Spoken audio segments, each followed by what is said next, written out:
Hammaga salom. Wi-Fi da настройка qilishni o'rgataman. Huawei router 5 router Wi-Fi ga ulanib olamiz. Mobilni o'chirib qo'yish kerak. Mobilni yoniq bo'lsa kirmaydi. Google ga kiramiz. 192.168.100.1 Huawei 5G niki. Настройкаga loginga Telekom admin, pastga admin Telekom. Bu yangi настройканiki. Yangi настройкasiga kiramiz. LAN port birinchi o'qiladi.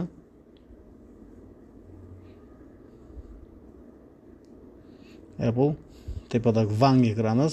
Настройка qilamiz o'sha yerdan. Nevga bosamiz. Papoyiga qo'yamiz.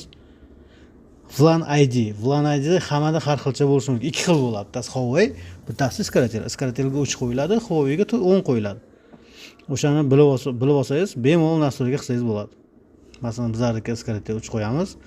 Pastdagi loginni taqamiz. Har bitta abonent o'zining logini bor.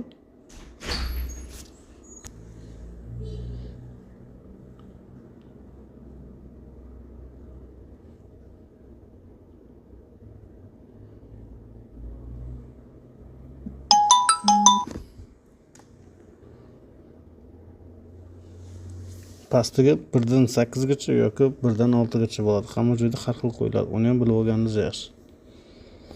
LAN portlarni yana yoqamiz. CG1 da yoqamiz. Apple da bosamiz.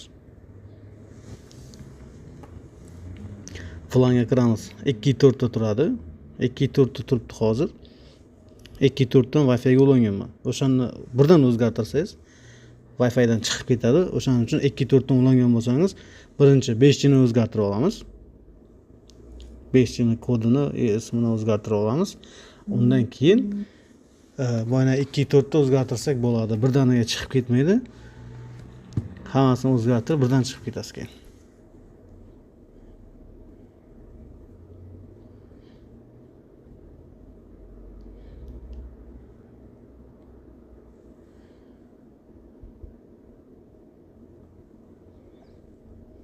Xohlagan 8 yillik kod qo'ysangiz bo'ladi kodiga.